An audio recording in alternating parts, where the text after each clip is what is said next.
मंगलम भगवान वीरो मंगलम गौतमघ्नी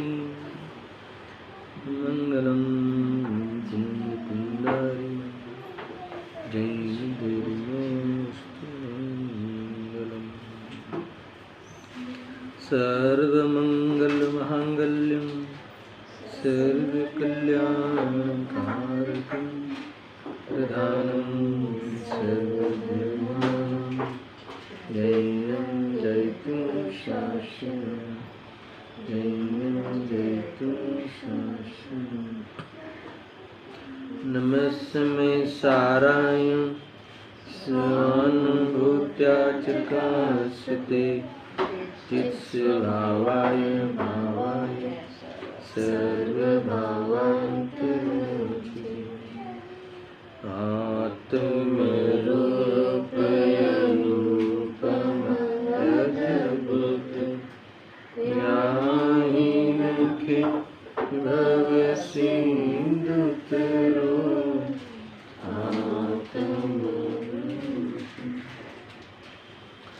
समय सार मोक्ष विकार।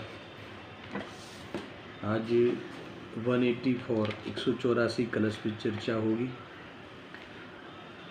कल 183 कलश में पूर्व का जो विषय था वो आचार्य देव ने समेटा। अद्भुत इस चेतना का वर्णन आया। चेतना के दो रूप को वहाँ ज्ञान कराते हुए कहा कि चेतना ज्ञान दर्शन का उल्लंघन नहीं करती। इसीलिए जैसे प्रज्ञा के द्वारा चेतना को ग्रहण किया था, यही मैं हूँ इस रूप से ज्ञाता दृष्टा रूप में ही हूँ, ऐसा अनुभव करना चाहिए। देखो कि आत्मा ज्ञाता दृष्टा रूप है, वो सिद्धि करी, उतने से काम नहीं होगा। वो ही में वो काम हुआ। देखो आत्मा चैतन्य स्वरूप है और चेतना ज्ञान दर्शन स्वरूप है। वो सब बातें हमने बराबर समझ ली, मगर यही मैं हूँ, सो ही मैं ही हूँ, और ऐसा अनुभव करे और प्रभाव से भिन्न रहता हुआ विकल्प रहित होवे, तो ही ये आत्मा को प्रकट किया, आत्मा को ग्रहण किया कहलाएगा। यानी सारा का सारा मामला, सारा का सारा जिनागम का सार निर्विकल्प दशा होने में है, निर्विकल्प होने में है। क्यों ऐसा? क्योंकि विकल्प का कोई वजूद नहीं है, विकल्प का कोई तथ्य नहीं है। क्योंकि हम विकल्प करते हैं, उस अनुसार विकल्प ही होते हैं, दुख मात्र होता है ना। उससे कोई वस्तु, कोई उपलब्धि हो या वस्तु में कोई होता हो, कुछ ऐसा नहीं है। अरे बहुत बड़ी बात है। देखो सुबह ही बात हुई ना विकल्प के बारे, ऐसी ही बात हुई। क्या बात हुई थी? विकल्प के बारे में बात हुई कि दुनिया में अंदर और बाहर की बात, दो बात की थी मैंने, कि बाहर में आने क्या दर्शन, बाहर में आने विकल्प में। मैं फैक्ट्री चला सकता हूँ, उसमें तुमने क्या किया? विकल्प ही तो किया, करने का राग ही तो किया। मैं कर सकता हूँ मानकर विकल्प ही तो किया। बाहर में विकल्प ही हुआ। और परमार्थ से देखा जाए तो अंतरंग में ज्ञान ही होता है। अंतरंग में आने खरेखर, अंतरंग में आने वास्तविक रूप से, आत्मा में स्वाभाविक रूप से तो ज्ञान ही होता है। अब जो अंतरंग में जब वो ज्ञान ही होता है, वो ही मैं हूँ, और ये विकल्प आदि जो है वो मैं नहीं हूँ। क्यों नहीं हूँ? क्योंकि इससे कोई कार्य की सिद्धि नहीं होती, इससे सुख का प्रयोजन भी सिद्ध नहीं होता, इससे दुख के अलावा कुछ नहीं होता। ठीक है, इतना तो ख्याल में आवे ना बेटा, इतना तो ख्याल में आवे। तुम्हें लगता है कि मैंने रोटी बनाई, ये कहते हैं कि बाहर में तुम विकल्प के अलावा कुछ नहीं कर सकते। बाहर में यानी विकल्प, बाहर में यानी विकल्प में तुम विकल्प ही कर सकते। और परमार्थ से देखा जाए तो उस समय भी जो आत्मा है, चेतना क्रिया, चेतन की क्रिया करता हुआ अपने को प्रसिद्ध कर रहा है। अगर इसमें अंदर में जो हो रहा है, वास्तविकपने जो तुम कर रहे हो या हो रहा है या परिणमन कर रहे हो, वर्त रहे हो, वही में बस समझ लो जिंदगी सुधर गई। सिद्धालय में कल आया था, सिद्धालय में जितने भी अनंत सिद्ध विराजमान है वो इस प्रकार से अनुभव करने के कारण हुए हैं। चेतन है, ये चेतन है, जानने रूप है, अंदर में जो जानना, अंदर में यानी परमात्मा, वही में खरेखर तुम्हें क्या हुआ? तुम्हारी चेतना ने किसका उल्लंघन नहीं किया? ज्ञान दर्शन का उल्लंघन नहीं किया, और राग आदि का तो उल्लंघन ही किया, क्योंकि राग आदि से भिन्नवरता है, राग आदि चले जाते हैं। तो इस प्रकार से यही मैं हूँ वाली बात हो गई। और चेतना की जो विस्तार का स्वरूप वो सब कल आया था। अब 184 नंबर का श्लोक मैं पढ़ता हूँ। इसमें आगामी गाथा में क्या बात आने वाली है इसका थोड़ा संकेत है, और यही बात आने वाली है कि अब तुम्हें इतनी चर्चा कर दी तो ये चेतन में हूँ, वो मैं ही हूँ, ऐसा अनुभव करो। एक ही बात, एक ही रट है, जीवन में एक ही कर्तव्य है। ऐसा देखो, एक स्थित चिन्मय एव भावो भावा परे किलते परेशान। ख्याल में आया? फिर से पढ़ता हूँ। एक स्थित चिन्मय एव भावो भावा परे किलते परेशान। ग्राह्यस्तस्मिन्मय एव भावो भावा परे सर्वत एव या। यानी इसके अलावा सब कुछ है, एक चिन्ह मात्र ज्योति में हूँ। इसकी जबरदस्त बात आई है, इसमें शायद हिंदी पढ़ लेते हैं एक बार। दोहा के रूप में लिखा है डॉक्टर साहब ने 184। चिन्मय चेतन भाव है, पर के भाव, उपादेय चिद भाव है, हे सभी पर भाव। आटलो ज धर्म छे, आज धर्मનો उपाय छे, आज यही कर्म खिपाने का उपाय है, यही बंद भाव से मुक्त होने का उपाय है। बहुत अद्भुत है भाई, कितना शॉर्ट एंड स्वीट। चिन्मय चेतन भाव है, पर के भाव।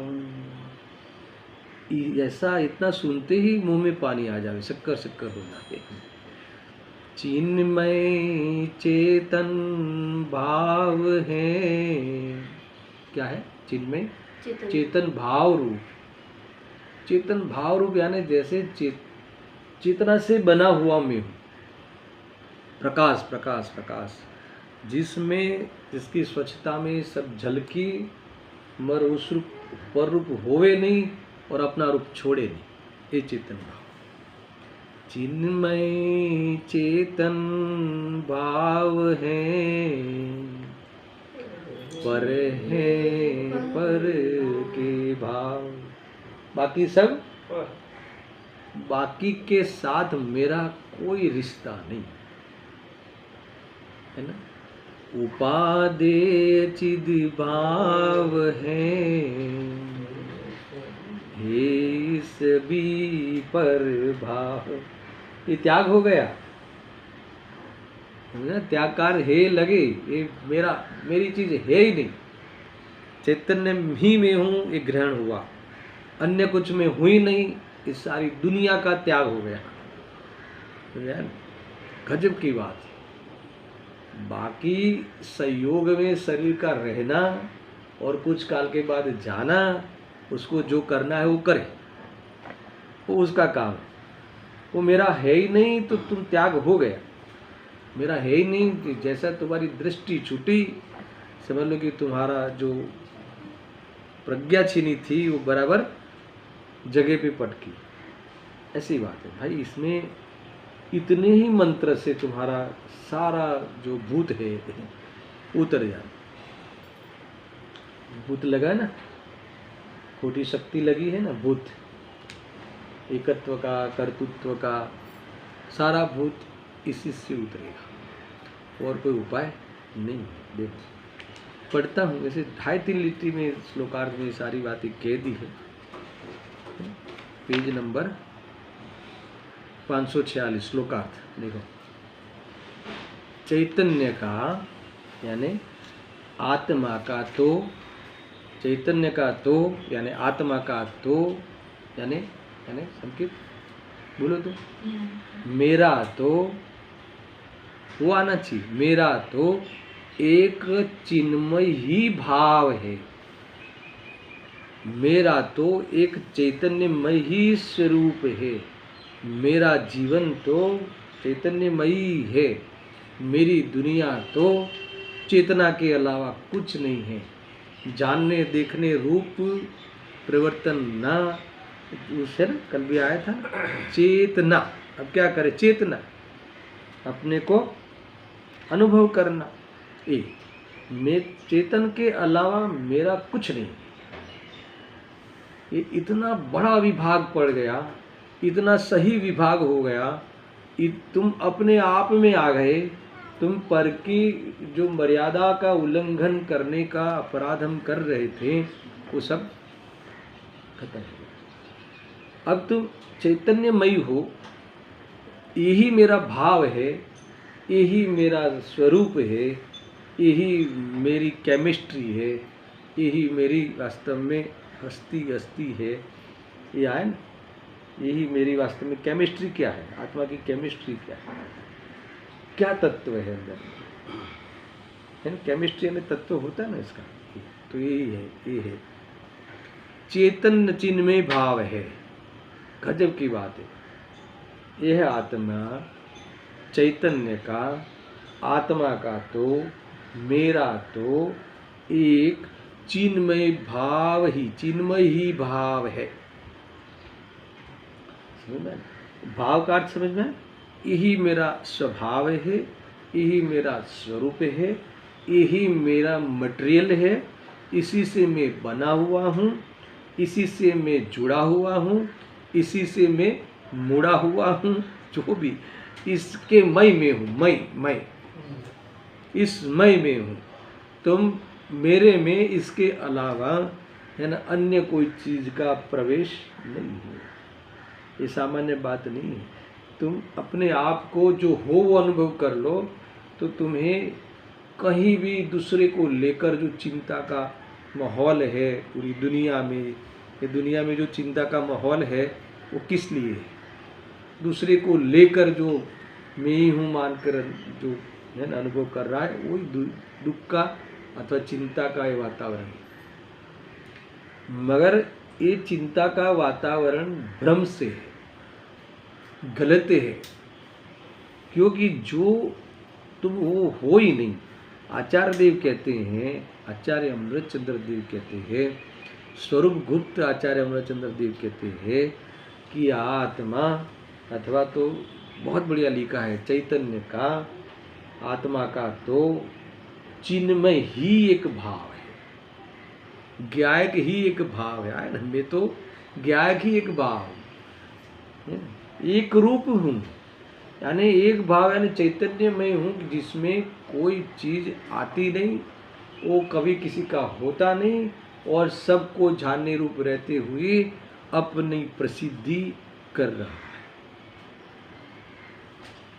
गजब की बात है। मैं तो लगता है मुझे कि इसके बाद क्या है, इसके बाद कुछ मेरा है ही, पढ़े ही क्यों, ऐसा लगे ना कभी, समाप्त हो गई, अपनी चीज़ मिल गई।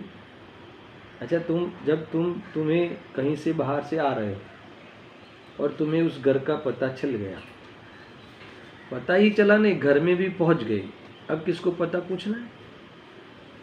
अब पूछोगे? क्यों नहीं पूछोगे? बहुत गजब की बात है। देखो, और ये परे भाव, जो अन्य भाव है, अन्य भाव यानी कौन से? रागादि जड़ भाव है। रागादि को अपनाओगे तो तुम जड़ता के अलावा और कोई तुम्हें अनुभव नहीं होगा। जड़ता का समझ में आया? जड़ता का अर्थ है कि तुम्हें वास्तव में अज्ञान के अलावा और कोई फायदा नहीं होगा, गैर फायदा ही होगा।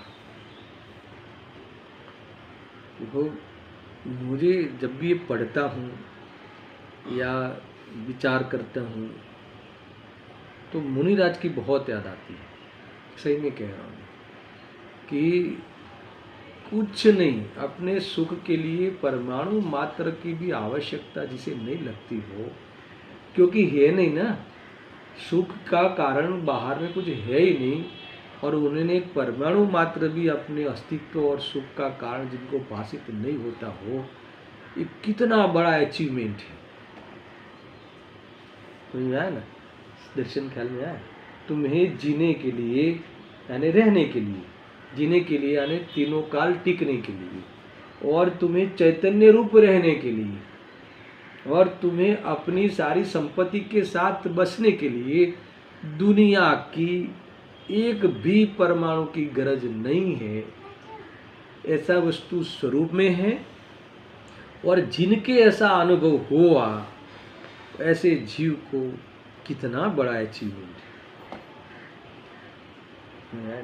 वो तो जीत गया, वो तो जग जीत गया, वो तो ये सारे संसार को पार उतर गया। उसे तो इस दुनिया में कुछ रहने का, इस चार गति में रहने की बात ही नहीं रही। उसे तो ये धक्के खाना, ये जन्मना, ये फिर मरना, फिर नरक गति में पीटना, समझा ना, तिर्यक गति में है ना, वास्तव में अपमान होते रहना, धिक्कार के पात्र होना। घर घर जाता है ना कुत्ता, कई जगह तो लकड़ी मारते और कई जगह रोटी दे के फिर भगाते। हाँ, समझा? किसकी बात है? किसकी बात है? चैतन्य स्वरूप को अनुभव नहीं करता, उसकी बात है। कितनी शर्मजनक बात है, कितना है ना, पत्नी बन के दासित्व, है ना, पति बन के गुंडा राज, आतंकवादी, और क्या, तुम्हें करना ही पड़ेगा। ये आतंकवादी की तरह जुल्म करे और वो पत्नी बन के दासी से जीवे, और बच्चों की इतनी पराधीनता, बालकपने में इतनी पराधीनता, कैसा कैसा जीवन। एक चैतन्य स्वरूप आत्मा है ना, आत्मा का तो, चैतन्य का तो चिन्मय, एक चिन्मय ही भाव है, इतना अनुभव कर ले, है ना, थोड़ी ही देर में, है ना, आठों कमल पुनीत। ख्याल में है? सिद्धों के 8 गुण जैसे खिल जाते हैं, ऐसा सिद्ध बन के खिल जाए, बहुत बड़ी बात है। अगर दर्शन ये अगर जम गया ना तो धन्य हो गया जी। ये इस जो ये मेन वस्तु है ना, उसी का हमें हमारे अंदर में जो स्पेस बनाना चाहिए। कितनी बड़ी बात करते हैं, देखो। और जो अन्य भाव है, अन्य भाव यानी रागादि भाव, कर्मकृत भाव, है ना, कर्म को हो लेकर होने वाले भाव, अज्ञान में होने वाले भाव, वो सब क्या है? रागादि भाव, जड़ भाव, वो सब अन्य भाव। आगे क्या क्या कहा? वे वास्तव में दूसरों के भाव है। इतना खोलकर कौन कहे दूसरों के भाव है? यानी ये परलक्षी भाव है, ये वास्तव इसका फल आत्मा में नहीं आता, इसका फल संयोग में आता और एक समय की पर्याय में आता। आत्मा में नहीं आता यानी अपने उपयोग में नहीं आता। आत्मा में नहीं आता इसका अर्थ। गाति कर्म का फल राग आदि भाव एक समय की पर्याय में भूल बनकर आता, फूल बनकर नहीं आता, सूल बनकर आता।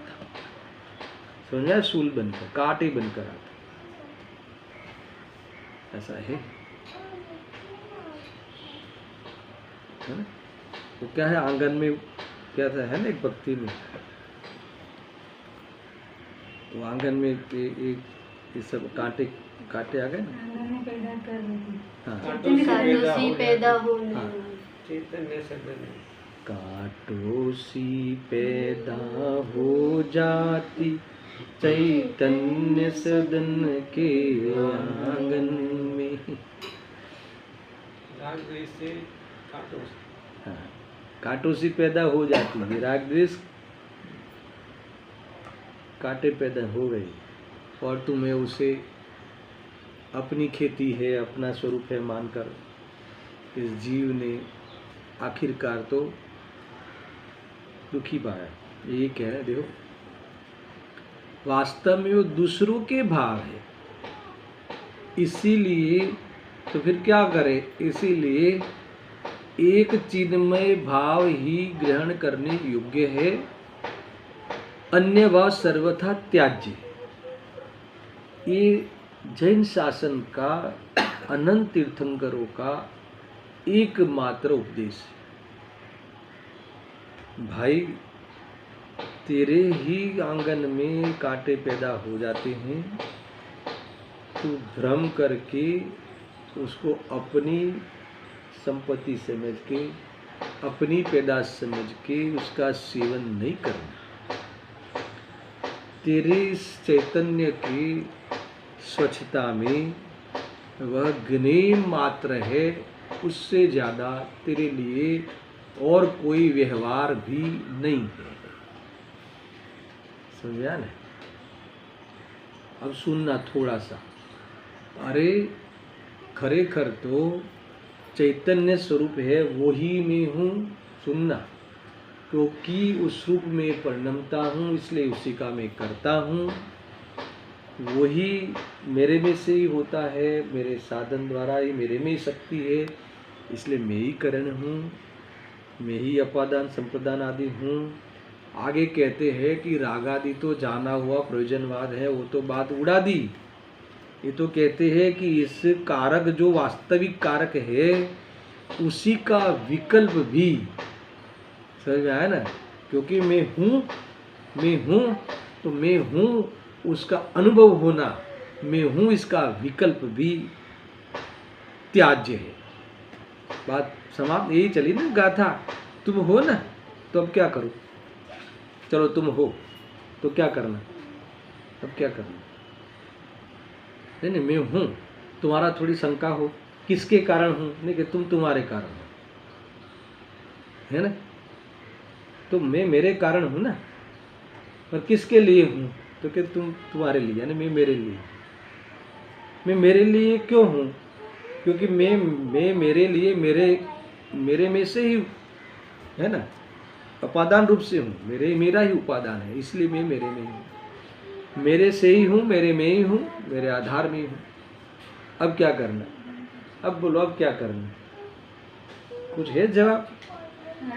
इसका बात है कि अब कोई विकल्प का कोई काम नहीं। ये है इसका आज की वास्तव में। वो सब दूसरों को लेकर भाव होते थे, तो दूसरा मैं हूँ ऐसा मानकर भाव होते थे, अब वो मैं नहीं हूँ। तो जैसे मैं चैतन्य स्वरूप ही मैं ही हूँ ऐसा अनुभव करने से कोई विकल्प ही नहीं उठना, इसका नाम है पर भाव का त्याग। समझा ना? ये ऐसा है। तो ये यहाँ कह रहे हैं कि इस प्रकार से जिसका जीवन होता है उसने वास्तव में आत्मा को ग्रहण किया, उसने इस दुनिया को सलाम मार दी। ये दुनिया मेरे लिए क्या है? कुछ नहीं। देखो, ये इतना परायापन आ सकता है क्या? अरे ये पराया है ना, क्यों नहीं आ रहे? कोई कहे कि इतना परायापन आ सकता है क्या? जन्म से मरण तक शरीर इतना साथ दे और बीच में कई पति का, पत्नी का और बच्चों का और सबका संयोग हो, मित्रों का, व्यापार आदि का, धन आदि का, तो क्या इसमें इतना परायापन करे तो उचित है क्या? इसको ऐसा लगे ना दर्शन इतना सुन कर उचित है क्या? तुम कह सकते हो ना, पापा आपके निमित्त से मेरा जन्म हुआ और आप मेरे कुछ नहीं लगते, तो इतना परायापन उचित है क्या? अरे यही परायापन जो है ये उचित है, क्योंकि इससे स्वाधीनता का स्वाद आता है, इससे तुम्हारी परिपूर्णता की गंध है, इससे तुम्हारा अपना सत जो त्रिकाल है उसकी घोषणा है, इससे तुम्हारी नहीं, इससे मेरी, तुम्हारी, सबकी, शरीर की सबकी त्रिकाल सत जो है द्रव्य रूप से उसकी घोषणा है और ये सत्य की घोषणा है। और ऐसा अनुभव करके जो पर्याय में परमात्मा पना प्राप्त कर लिया है, ये इनका उपदेश है, ये वास्तव में उनका इशारा है। अब बताओ मुझे, समझ आया कि नहीं? ये कोई अनुचित बातें नहीं है, ये कोई पीछा छुड़ाने का और ये कोई तुम्हें जिम्मेदारी से भागने की कोई ऐसी बात नहीं है। तुम उल्टी सोचो, जिम्मेदारी निभा के देखो, है ना? आज इतनी ये जो दुनिया चल रही है, जो अभी चल रहा है घटनाएं, उसमें किसने कितनी जिम्मेदारी निभाई? मिल नहीं पाए एक दूसरे को स्मशान तक, कौन सी जिम्मेदारी? नहीं, कंधे तो देने के लिए बेटा तो घर में होना ही चाहिए। 4 बेटे घर में बैठे रहे, बीएमसी ने डाल दिया अग्नि में, देखने में फोटो भी नहीं, मुंह पे भी प्लास्टिक लगा हुआ, क्या है, क्या है दम, कौन सा दम है? सुना कि नहीं? अरे वो तुम हो ही नहीं, वो तुम हो ही नहीं। मैं चैतन्य स्वरूप हूँ, जो कभी जलता नहीं, जो कभी मरता नहीं, जो कभी डूबता नहीं, जानता मात्र है ना? चैतन्य स्वरूप ज्ञान दर्शन को विस्तार लेके अपना ही आनंद वैभव को प्रदर्शन कराती है, दर्शन कराती है। ऐसी उपकारी चेतना, ऐसी उपकारी ज्ञान ज्योति, समझ में आया कि नहीं? सोचो, यही मैं हूं वाली बात सम्यक पणे हमें कराती, पमाती। तुम सोचो, गजब की बात। कोई किसी से कोई अड़चन है नहीं। अड़चन तो दूसरे की सत्ता पे डोरे डालना, उसमें अड़चन है।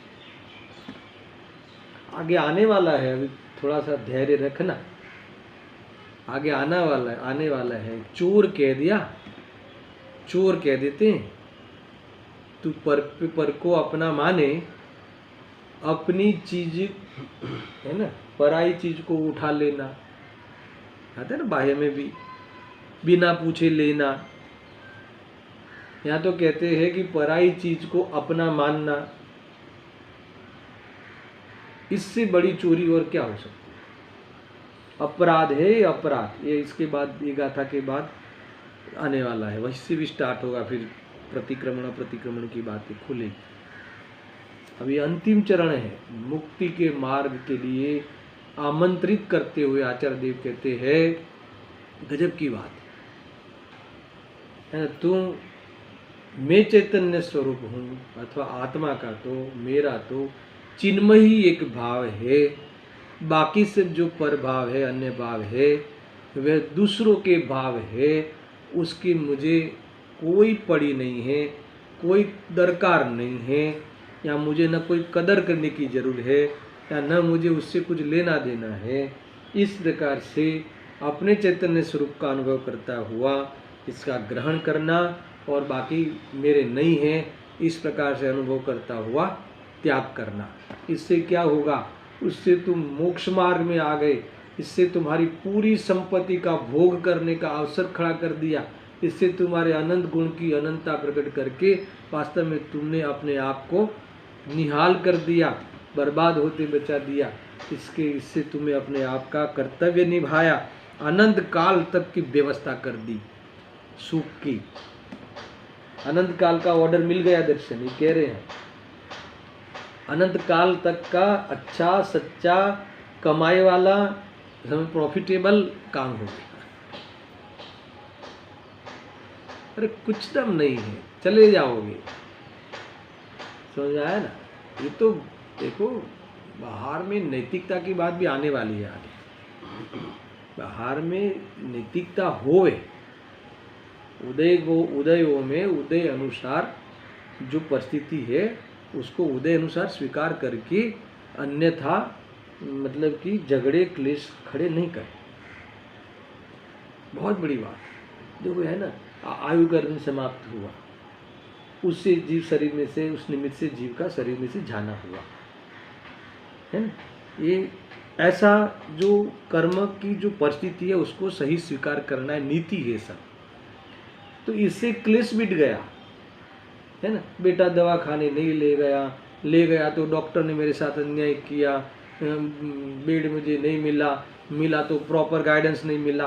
अरे कुछ नहीं है इसका, क्लेश के सब पैतरे हैं। तुम्हारा आयुष्य समाप्त होने पर इस शरीर से जाना हुआ, और जाना ही तो हुआ, मरना कहाँ हुआ। और तुम्हारा अधिकार नहीं था जिसपे, उसमें तुम बैठ गए थे। ऐसा कहता शर्म नहीं आती क्या, तुम्हारी चीज थे ही नहीं, मेरी मान कर बैठ गए थे। तो ये कह रहे अपराध मत करो। ऐसी कई बातें आने वाली। शांति से निर्वाह करो अपना जीवन, कोई कमी नहीं है हमारे पास। चैतन्य रूप होने रूप मेरा जीवन जो है उसमें कोई कमी नहीं है। जानन जानन जानन जानन, प्योर जानन जानन जानन जानन, शुद्धता की सुवास निरंतर अपने को वहाँ है ना, अपने द्रव्य की हाजिरी मौजूदगी में अथवा त्रिकाली तत्व को बताती हुई ये उत्पाद द्रव्यात्मक सत्ता है ना, गजब की है, गजब की है ना, जीवन की शैली होनी चाहिए। ऐसा है क्या है निरंतर जानन जानन, हर कालखंड में जानने वाले स्वभाव की हाजिरी, हर कालखंड में उसकी पूरी ताकत से मौजूदगी, अपने भाव में ही व्यापक, अपने भाव में ही व्यापक, उस व्याप्य व्यापक पने से स्वस्वामी रूप संबंध, उस व्यापक रूप से ही अपना अभेद पना, कोई किसी के साथ भी आवश्यकता अनिवार्यता नहीं वाला घोषणा करता हुआ एक ज्ञान। समझ में आया कि नहीं। एक बार ये कहते हैं कि ऐसा अनुभव कर लो, गजब की बात है। देखो ये इतना है ना, बहुत अद्भुत है। एक बार तुम फिर से इसको स्मरण करना चाहिए, अद्भुत है ना। चिन्मात्र भाव, ये ऐसा कहा ना, चैतन्य का आत्मा का तो एक चिन्मय ही भाव है, ऐसा है। चिन्मय चेतन भाव है, पर है पर के भाव, उपादेय चिन्मय भाव है सभी पर। समाप्त हो गई, क्या समाप्त हो गई? संसार की दौड़, समाप्त हो गई ये संसार की थकान। अगर तुम्हें विश्राम को प्राप्त होना हो, थकान उतारनी हो, अनंत काल का थाक उतारना होए, तो मैं चैतन्य स्वरूप हूँ, ज्ञाता दृष्टा से प्रेक्षक बन के है ना, तुम अपने आनंद को प्राप्त हो जाओ। इतनी अद्भुत बातें आई है। यही बात अभी 300 वाली गाथा है ना, 300 नंबर की गाथा, इसमें यही बात को इतना बढ़िया तरीके खोला है। तो प्रारंभ कर देते हैं, जितनी होवे उतनी। देखो, कोणाम भणी जबू हो, नादुम सव्वे पराये भावे, मज्जमिणम तीयवयणम, जानन्तो अपयम शुद्धम। समझ में आवे ऐसा है। मैं हिंदी पढ़ता हूँ। सभी भाव जो पर की जाने, शुद्ध जाने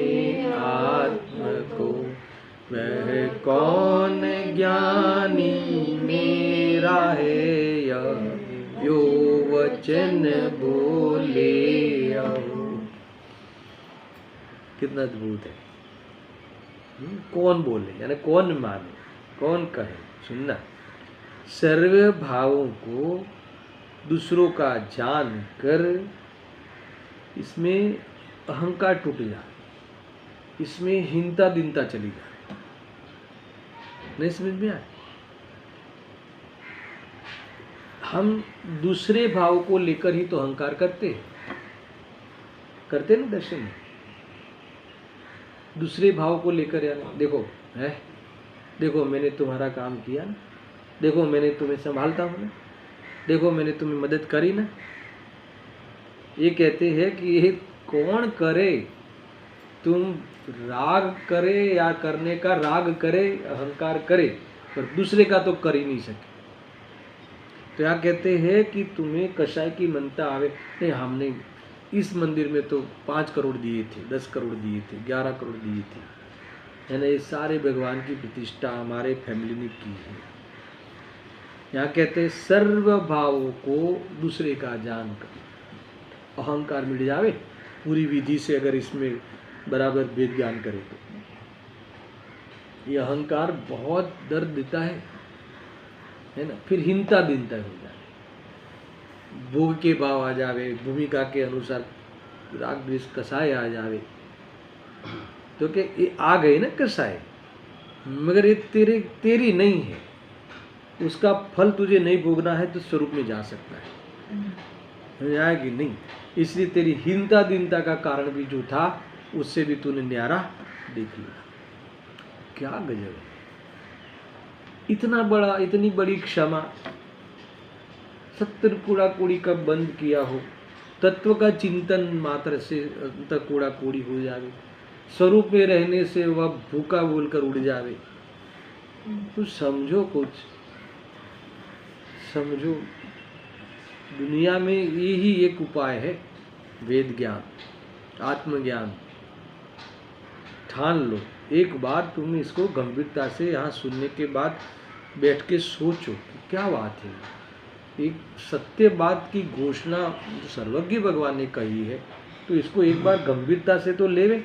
समझा? लौकिक बात तुमने तुरंत अप्लाई कर देते हो।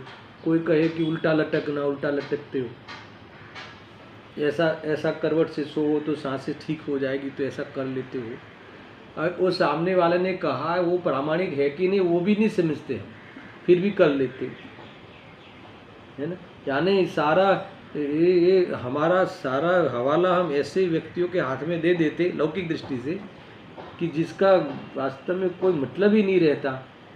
तो ये तो सर्वज्ञ भगवान ने कही है। एक बार तो उससे तुम गंभीरता से क्यों नहीं सोचे कि वास्तव में क्या है ये सब। अपने पुण्य पे भरोसा क्यों नहीं करते, पाप पे भरोसा क्यों नहीं करते, स्वभाव पे भरोसा क्यों नहीं करते, है ना। हम नहीं कैसे भी इसमें थोड़ी हिंसा ज़्यादा हो और कमाई ज़्यादा है, कर लो। अरे तुम पुण्य पे भरोसा क्यों नहीं करते, आना है तो कहीं से भी आ जाएगा। क्यों हम ऐसा पाप करें कि जिससे हमें मिले, इससे तो मिलता ही नहीं है। पूर्वक के पुण्य से मिलता है, और किसको मिलता है, आत्मा को तो मिलता ही नहीं। आत्मा न उसका सुख का कारण है, उससे आत्मा के लिए वो न सुख का कारण है न दुख का कारण है। तो भरोसा क्यों नहीं करते, ये स्वभाव मोह के अभाव ही सुख का कारण है, ऐसा ये कह रहे हैं सब। तो फिर उन भावों के लिए, उन उदयों के लिए हमारा जीवन क्यों खड़ा है। सर्व भावों को दूसरे का भाव जानकर, दूसरे का भाव यानी भावासन करो इसका, सर्व भावों को दुख का कारण जानकर, दूसरे का यानी हाँ, दूसरे का यानी क्या, दूसरे का यानी दुख का कारण, परलक्षी भाव।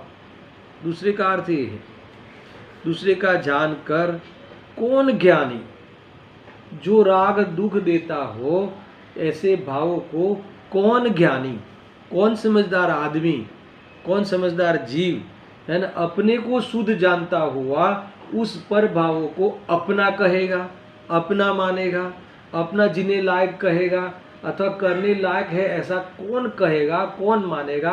तो कहते हैं कि ऐसा कोई ज्ञानी नहीं मानेगा, ऐसा मानेगा वो ज्ञानी होता नहीं, और ऐसा मानता है वो अज्ञानी ही होता है। कोई कहेगा कि नहीं, बोलेगा तो सुनना, क्या कहते हैं, बोलेगा तो समझना कि ये व्यवहार से कहा है, शायद कहे, है ना, उपदेश की भाषा में पूजा पाठ करने का कहे, समझ गया। तो ये कहे या करे तो क्या समझना कि ये व्यवहार समझना, क्योंकि वो व्यवहार समझता है, यानी इससे दोष मान कर उसे भेद ज्ञान करता है। हमें लगता है कि ये करता है,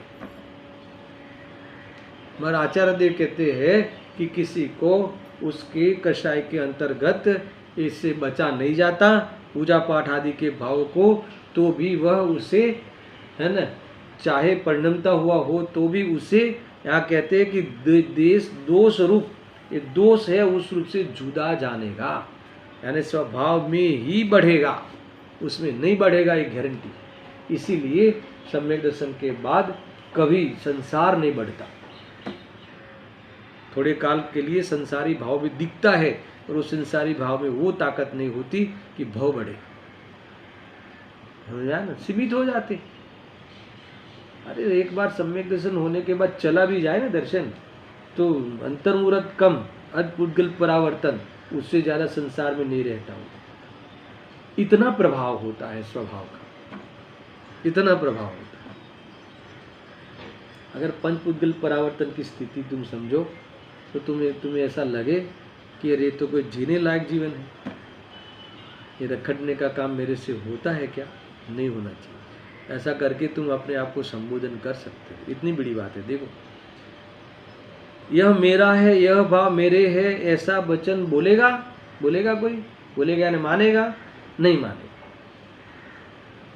ये कहते हैं कि किसी के अपने ही पेट से कोई बेटा पैदा हुआ हो, अपना ही बेटा हो, समझ लेना, मैं अपनी आज्ञा में नहीं रहता हो, अर्थात तो अपने कुटुंब के विरोधी कार्य करता हो, तो वो कुटुंब क्या उस बेटे को अपना मानेगा, अपना कहेगा?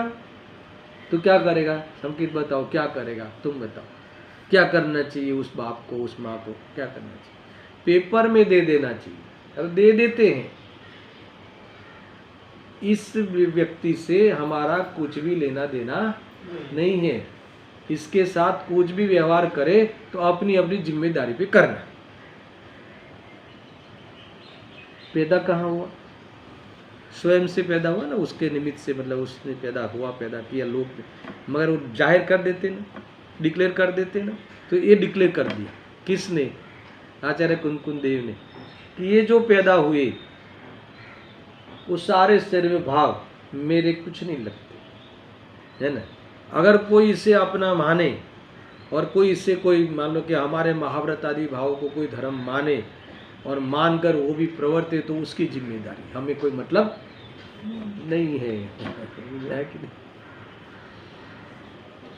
आप दिखते हो ना महाव्रत आदि में, दिखते हैं इसीलिए तो भेद ज्ञान करते हैं, नहीं तो क्यों करते? हमारे ये दिखता है इसलिए तो हमारा भेद ज्ञान का पुरुषार्थ चालू है, इसलिए तो हम मार्ग में हैं, पूरे गंतव्य पे नहीं पहुँचे। जब पहुँचे जाएंगे तब देखना नहीं होगा ये सब। क्या कहा? हमारे जो गंतव्य में पहुँच जाएंगे तो इसको छोड़ते हुए पहुँचते हैं, और बाद में अर्हत दशा में व्रत आदि होते नहीं, सिद्ध दशा में तो शरीर आदि भी होते नहीं, कर्म भी नहीं। बताओ, और जो चीज़ वहाँ नहीं रही तो उसका अर्थ हम अब भी उसको अपना मानते रहे या अपना कहते रहे, ऐसा कैसे हो सकता है?